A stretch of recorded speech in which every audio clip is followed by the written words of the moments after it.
Okay, just wanted to invite everybody to go ahead and just comment when you jump on this broadcast. If you're watching the replay, you're welcome to go ahead and skip ahead. But today I have an exciting guest with an incredible operation and vision that we want to go over with you guys and discuss with you today. But as you jump on, do not forget, comment, let us know where you're tuning in from. If you're watching the replay, go ahead and fast forward, beyond the introduction. But as you guys are jumping on, once again, comment, let us know where you're tuning in from.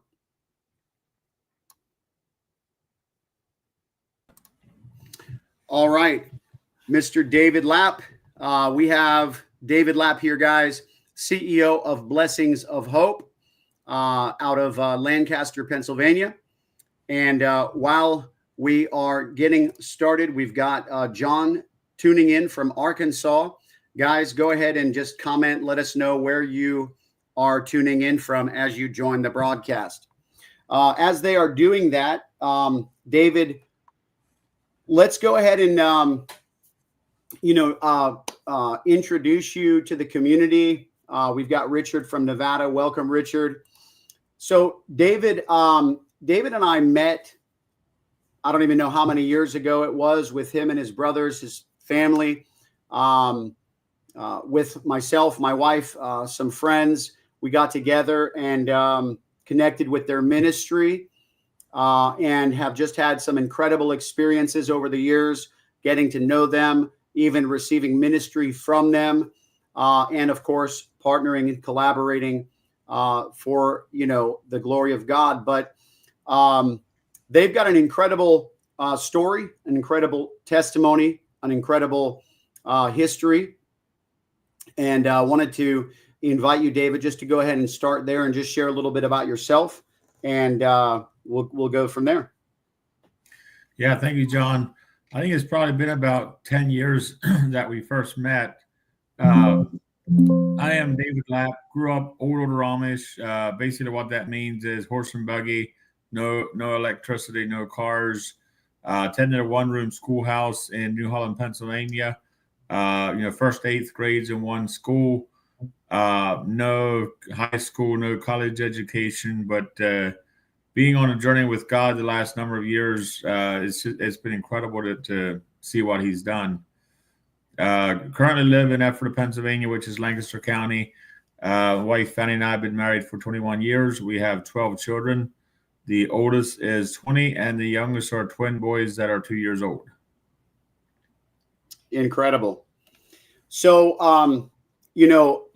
for those that are just becoming introduced to you, you guys, pretty much started from the ground up. But today, Blessings of Hope, I believe, is a multi-million-dollar a year organization. Is that right? Yes, it is. Yeah. And yeah, we started in 2006 in a 3-car garage. 2010, we committed to packing 7 boxes a week for a local pastor. And the issue that we saw early on was these large corporations have semi-truckloads of food available to donate, but they don't want to deal with 50 organizations every day. So for them, it's cheaper to just send it to a landfill and get rid of it. And then you have your nonprofit that needs maybe 10 boxes of that semi-truckload volume, but they can't take the whole load. And if they don't take the whole load, they don't get any of it. So Blessing of Hope was started as a distribution center for nonprofits where we can receive the semi-truckload volume and then make that available to the nonprofits at whatever volume they can use. Incredible.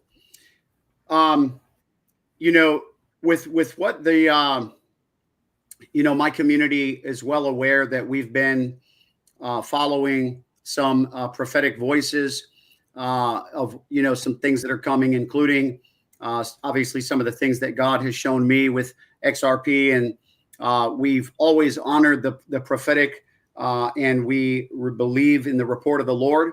And, I did want to go ahead and share this article of Joshua Giles, one of the prophets that we follow, was featured on the New York Post, talking about, predicting the Israel-Hamas conflict. And, Kim Clement was one of the prophets that had prophesied that these news organizations are going to say what God wants them to say. And we're seeing that across the board, by and large, with one of, welcome Petra from Montreal, Canada. And again, guys, as you're tuning on, just comment, let us know where you're tuning in from. But so, with the prophetic words that are, have been circulating for a number of years, there's a lot of discussions concerning the attack on food. There's always been a war for food. It's biblical. There's always been a battle in the area of food. And Blessings of Hope is actually providing, a solution in that arena. And what was the, do you have the statistics that you describe concerning how much food actually gets discarded? Yes. According to the USDA website, 30 to 40% of all food produced in America is wasted. It's about 60 million tons of food a year. To break that down for you, it equates to about a semi-truckload of food every 13 seconds. So what we're seeing is that there is so much food in this country that just gets wasted. And most of it is good product, in-date product, but it's getting close to expiration date. And these corporations are looking for a place to get rid of it. And one thing that we saw early on with Blessings of Hope is we have to be able to compete with the landfill. And when I say compete with the landfill, it basically means we have to be able to take volume, hassle-free, fast. Because when the donor wants to get it off their dock, that's when we have to be able to take it and then store it until the nonprofits need that. We have over 200 donors that we receive food from currently, and we have over 1,600 organizations that we've served with food on the nonprofit side last year. And it's just being able to take the semi-truckload volume, warehousing it. We have over 110,000 square foot of warehouse space, and then making that available when the nonprofit needs it. Wow. So you are currently distributing how much food? Last year, we averaged over 2 million meals a month, mostly Northeast U.S. We have a Connecticut to D.C., East Coast to Pittsburgh is our primary distribution area. We do have an organization or a location in Campbellsville, Kentucky, and we have about 250 organizations in the Tennessee, Kentucky region that we served last year as well.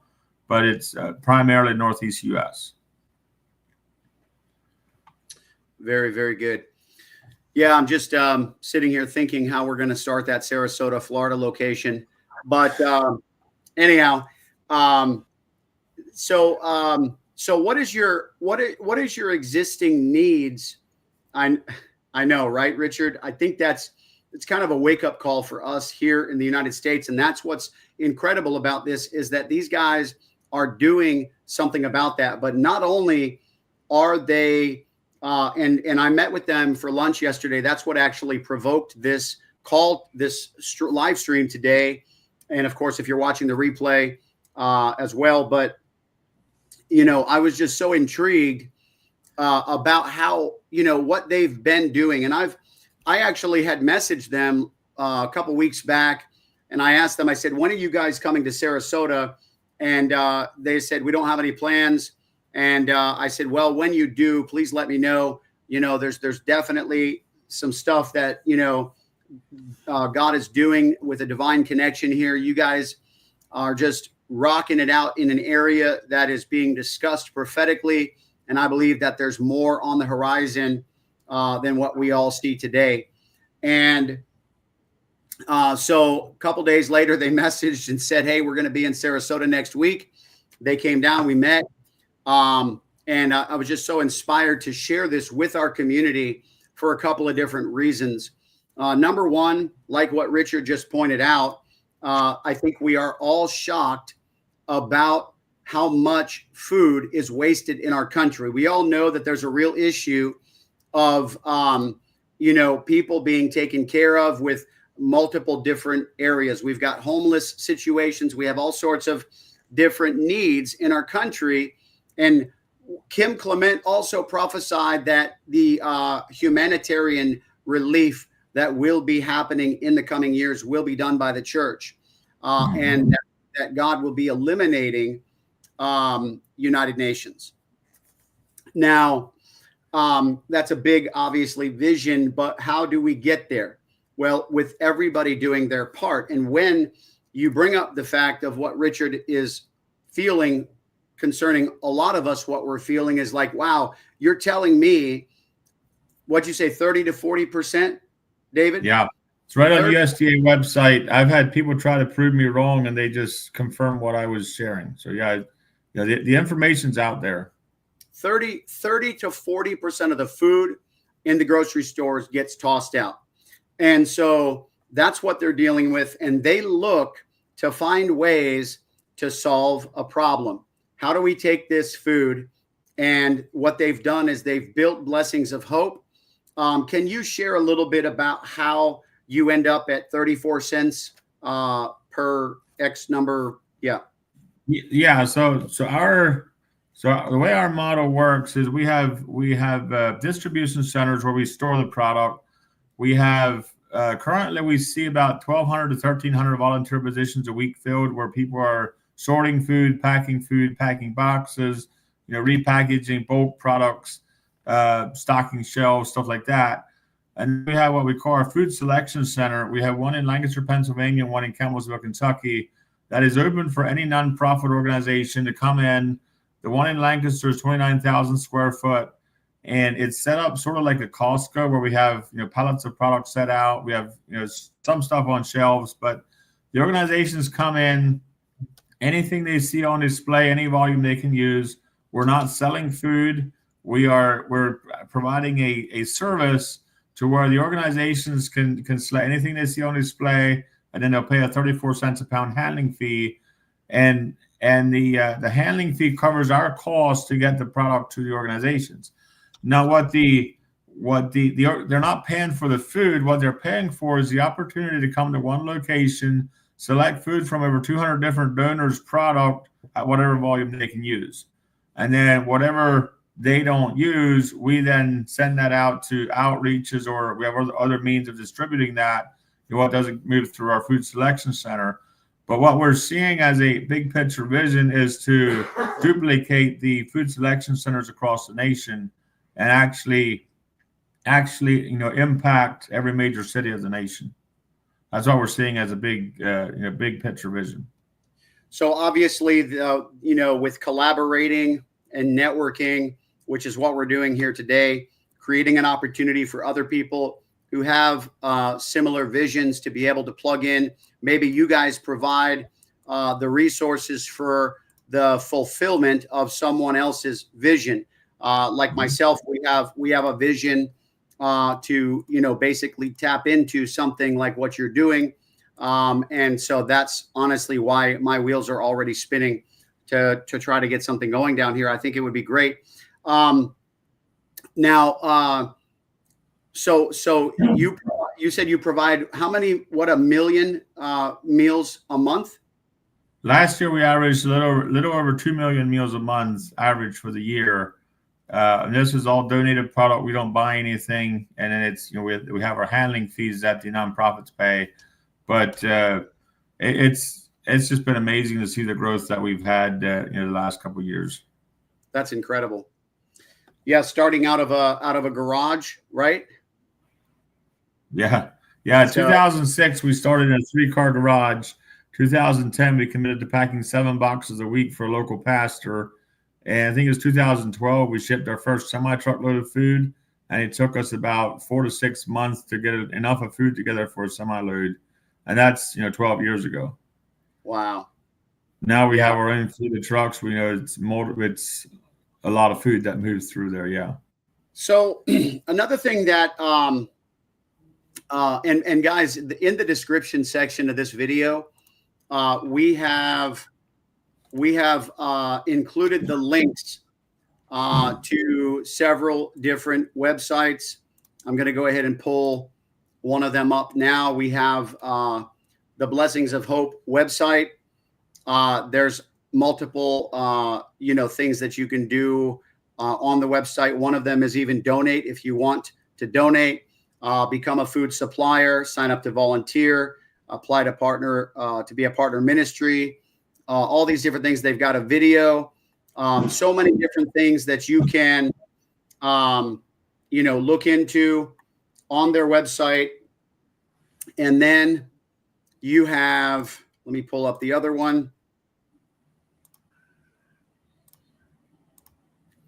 The Lapp Brothers website, where they have their list of ministries. They have Light of Hope Ministries, Blessings of Hope, and the Overcomers course, several different things. These are the brothers, Steve, Jake, and David. And of course, we have David on the live stream with us today.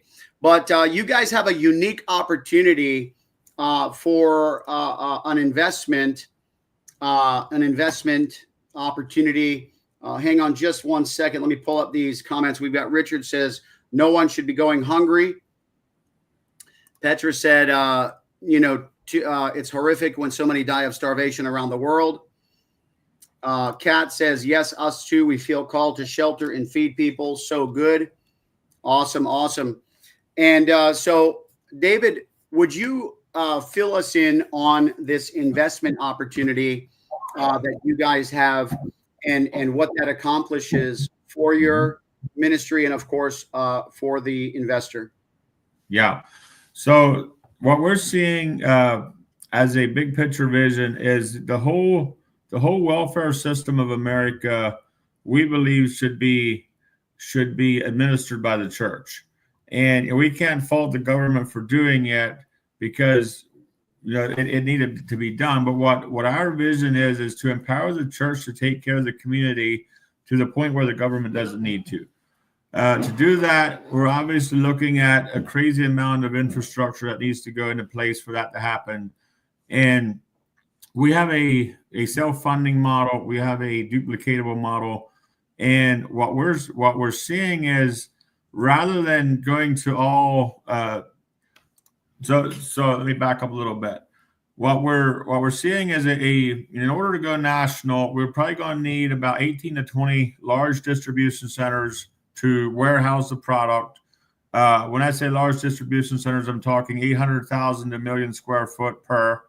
18 to 20 of these strategically placed across the nation. And each distribution center would serve 30 to 50 of our food selection centers in every major city. Now, the distribution centers, 1 million square foot, takes significant resources to build that. The food selection centers are usually in the 30 to 40,000 square foot range. And we're looking at, 5 or 6 million per, depending on where it's at.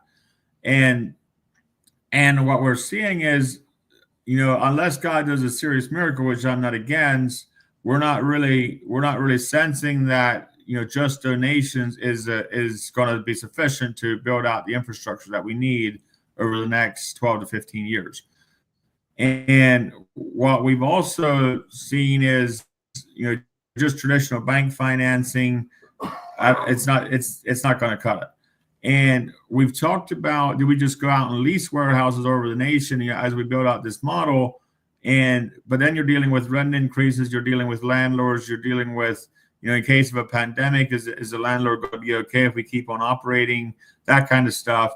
And what we came up with is a private funding model, to where what we did here in 2024 is we set up a sister entity to Blessings of Hope. It's called Hope RE Funding for the real estate funding, which sort of functions like a bank where we can take investors into our fund.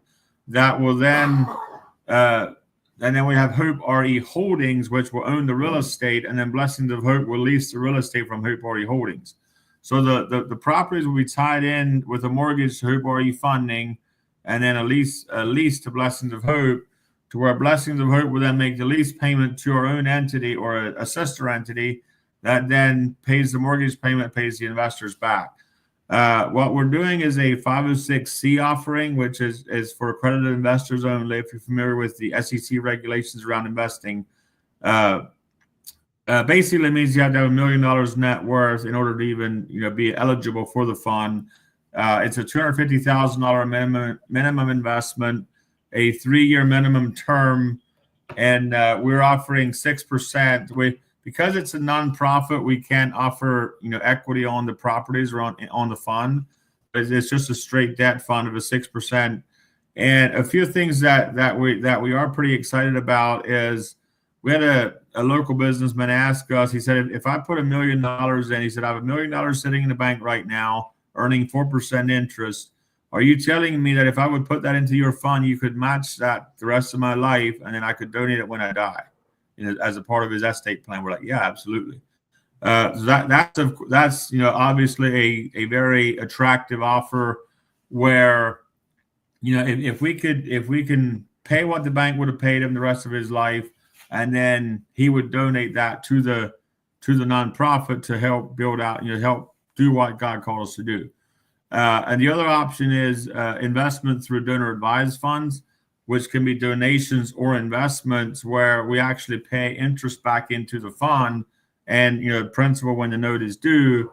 And right now there's $1.5 trillion sitting in donor advised funds in America that's just sitting there, where the businessman already got his tax deduction for it, and it's money that the businessman can't take back on his books.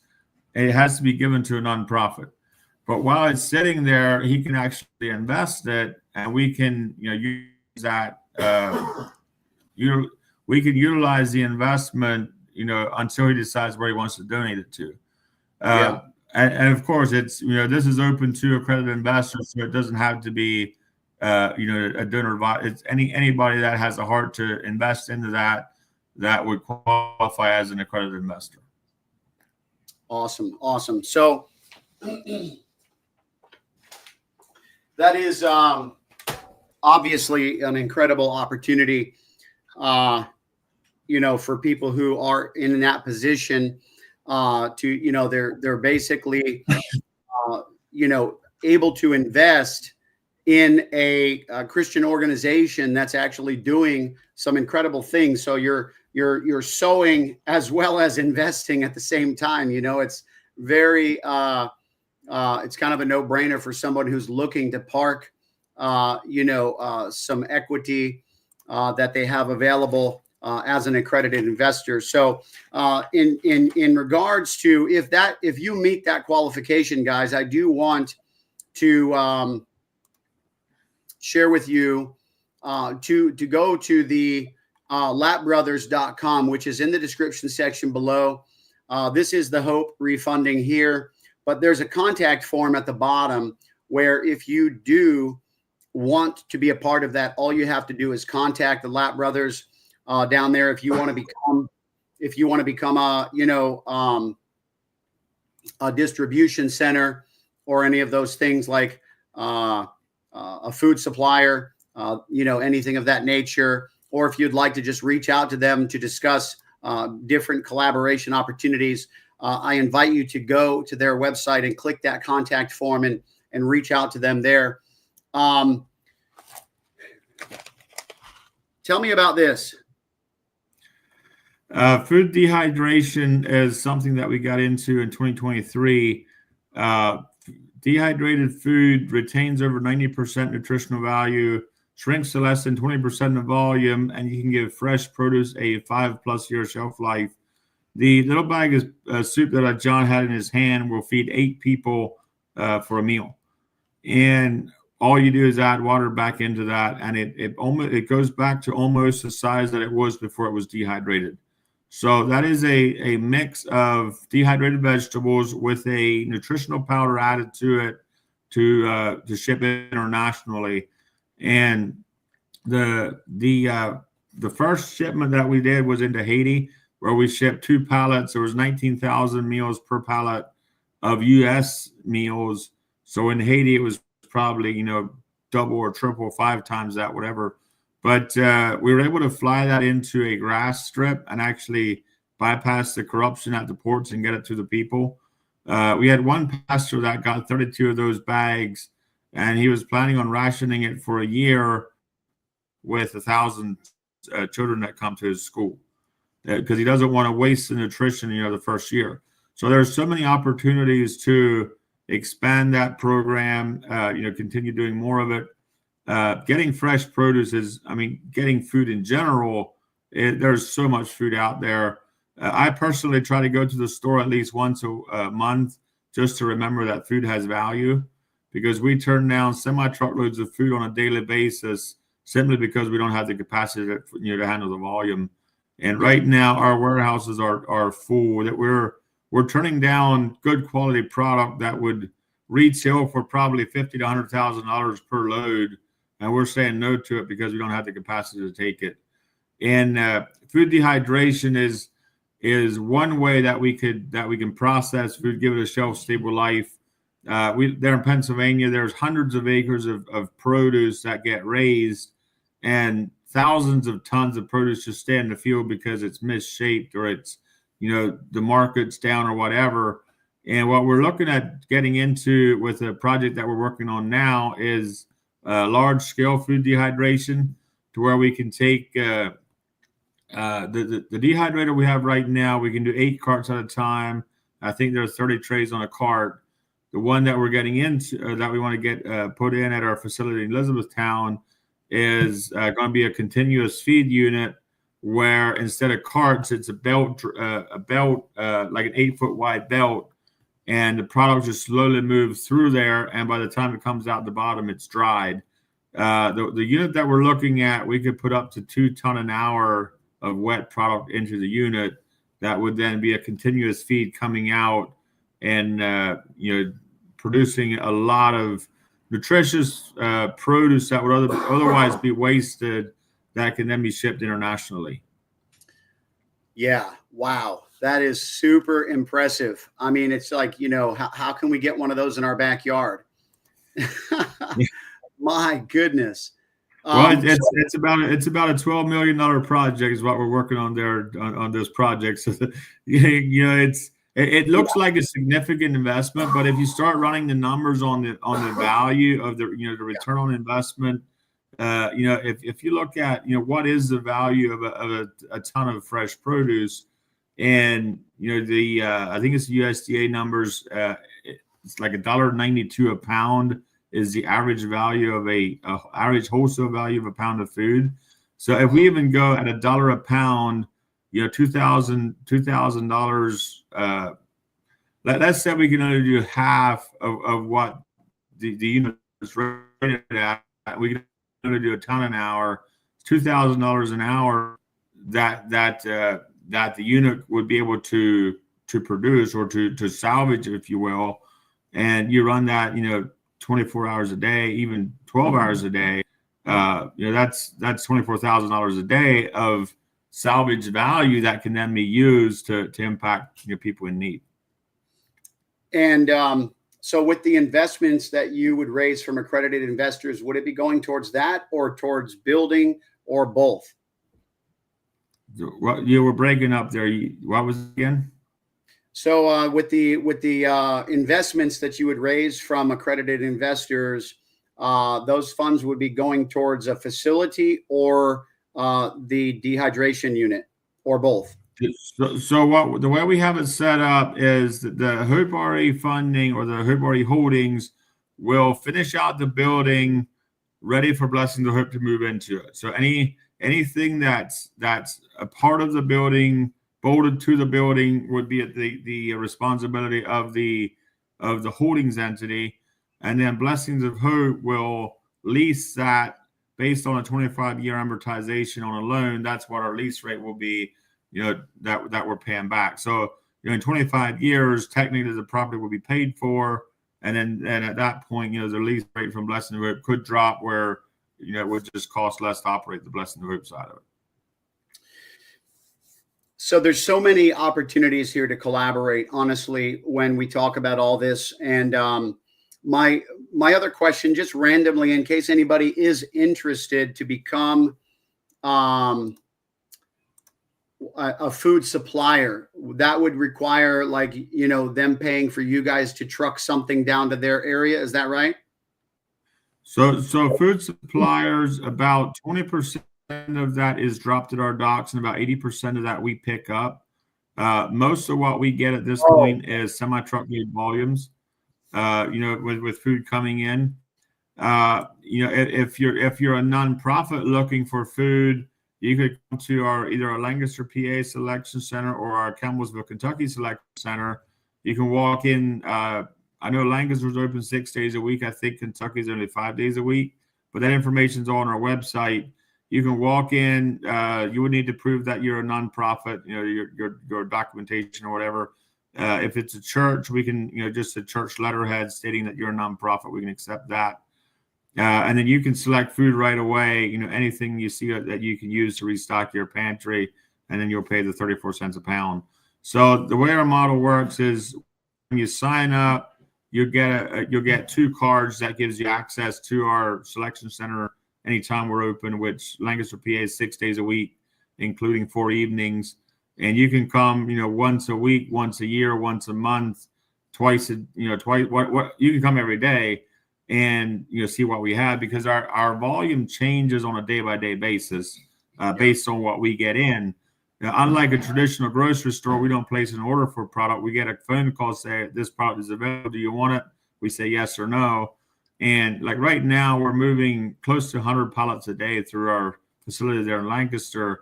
And, just because we had something this morning doesn't say that we'll have it tonight, right? Because it's always moving through. So what would it cost if somebody did want to have a shipment sent to them? Obviously, there would be difference in mileage, but do you have anything that you would be able to project if somebody was interested in that? So if we have some organizations like in New York City that we deliver to. Most times they would either send somebody out to select the product and we could deliver it. We do have a team that can work with. It's a little harder to ship like that, because we have a lot of organizations coming through. And if we have to pick the order for everybody, it's a lot of extra work. Yeah. The way our model works is we have our building set up. Most times the organizations will come in, see what the product is, and take it along, or pick out 10, 15, 20 pallets, and then we ship that. We are in the process of making our inventory available online to where a nonprofit could go online and say, hey, I want these 20 pallets. We ship it to them. That is coming. It's probably a few years out yet, but that is something that we are looking at doing, where we would have pictures of it. We would have descriptions of the product, and basically it would be this pallet is 1,200 pounds, 34 cents a pound, and then a delivery charge, and then we would ship it to them. That is really interesting. That would be really an incredible opportunity for sure. You've got Wendy that says, I really want to do food distribution pantry out here in California.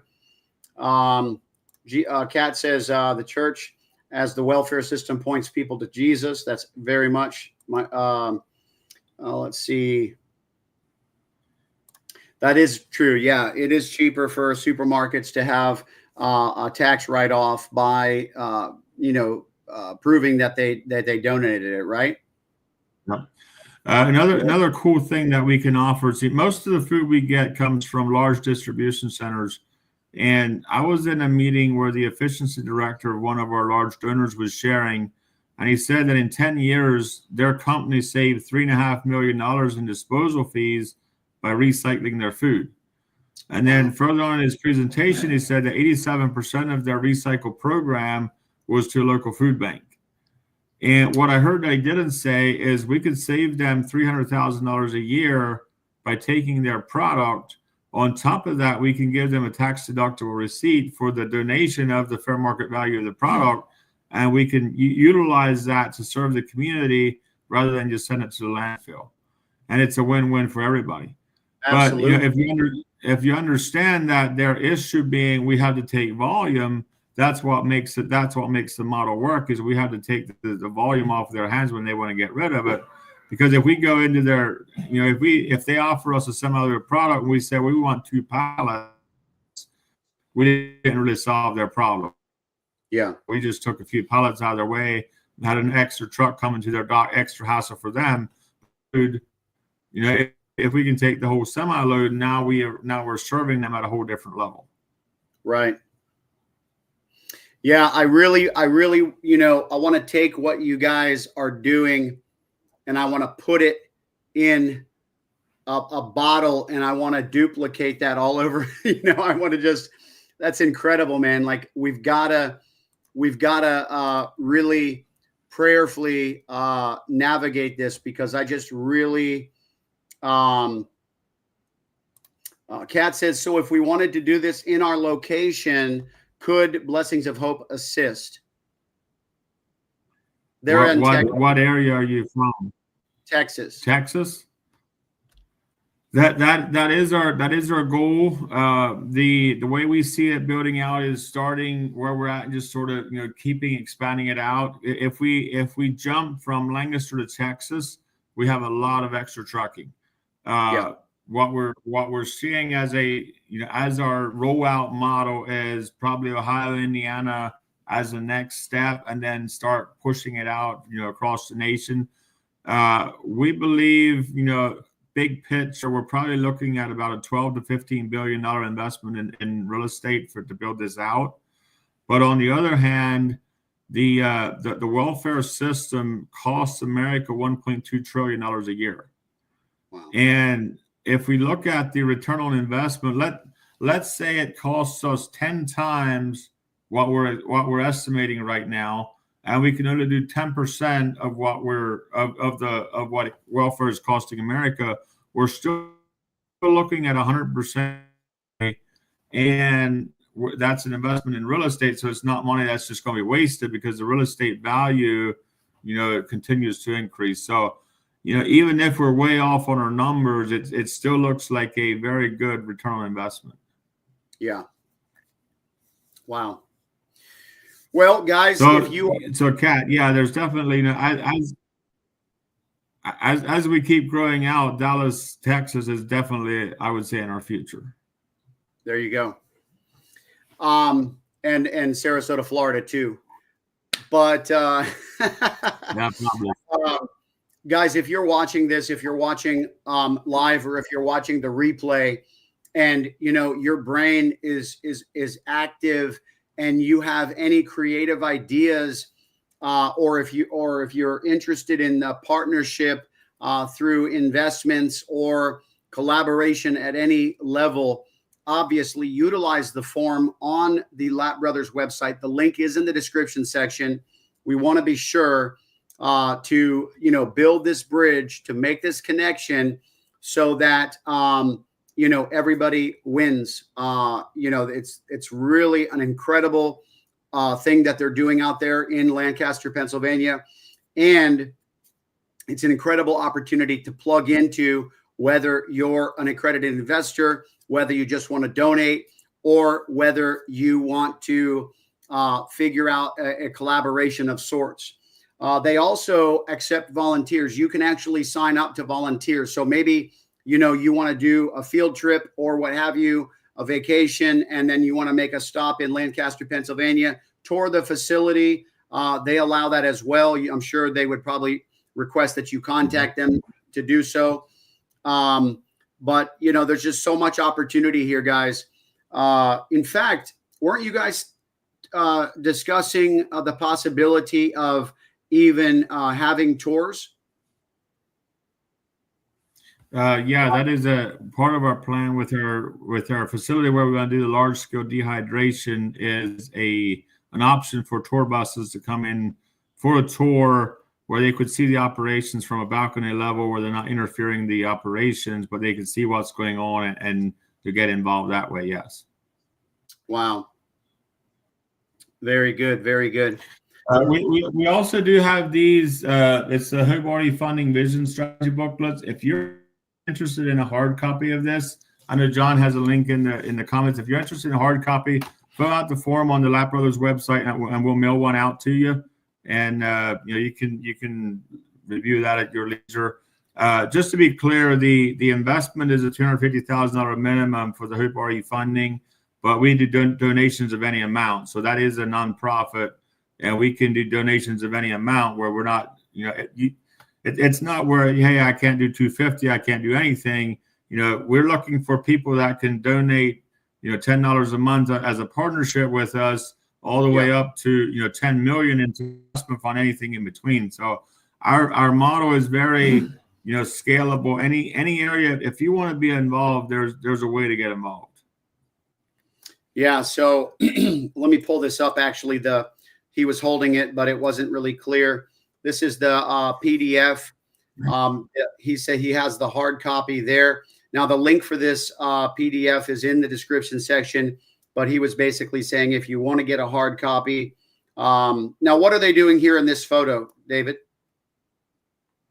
That's where they're putting that's the dehydrated, or the product before it's dehydrated. They're leveled out on trays, and that goes into our dehydrator.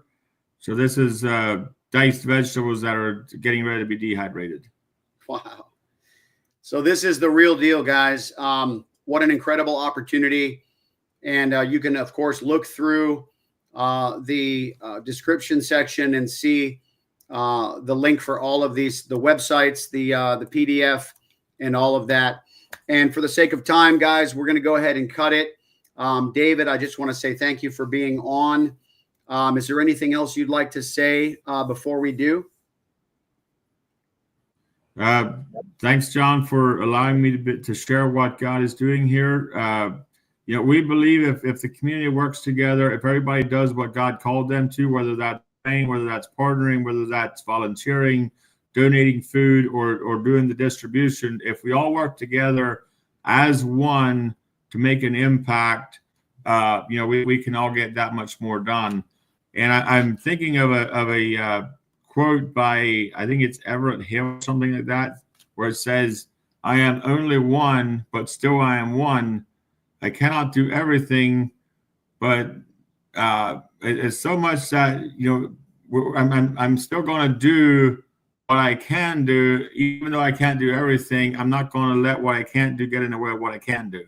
And we can see this as a huge vision where is it worth even trying because we can't do everything. But if we take a step in that direction and we do what God called us to, and we take the next step in front of us, and everybody does that little piece that they're called to, then as a community, as a nation, we can have an impact on this nation. Incredible. Very true. I feel like you just described the way that I live life. I mean, that's, there's so many pieces that I don't have figured out, but I just put one foot in front of the other. And that's basically, what it looks like to walk by faith. And so thank you for taking that faith walk and now being an incredible organization of many people that are actively involved, serving and on staff to help provide and fulfill these needs for so many people. So David, thanks for being on today. And of course, community, every way to get involved and to get connected, to seek out information, to tour the facility, whatever it is that you feel led to do, to donate, to be an investor. If you're an accredited investor, there's just so many opportunities here, but I had to bring David on and put it all out here because there's just so much potential here and I cannot let it go to waste. And so just to, give God a chance here to breathe on it and to provide some collaboration, and that's what my heart was. So if you guys were blessed by David, go ahead and sow a seed on their website just for what they're doing at the very least. And it's definitely, and of course, like he said, you can become a monthly partner. And we've got Susan saying amen. Kat says, thanks, John and David. Going to check it out now. Very good. Thanks, David, for being on. And be sure to share this broadcast, guys, on your social media accounts. You never know that it may hit the right person that has literally been sitting there and praying for an opportunity, to find a place for a solid investment. Thank you guys so much. And thank you, David. We'll talk to you soon. Thank you. Bless you. Okay. Take care. Bye-bye.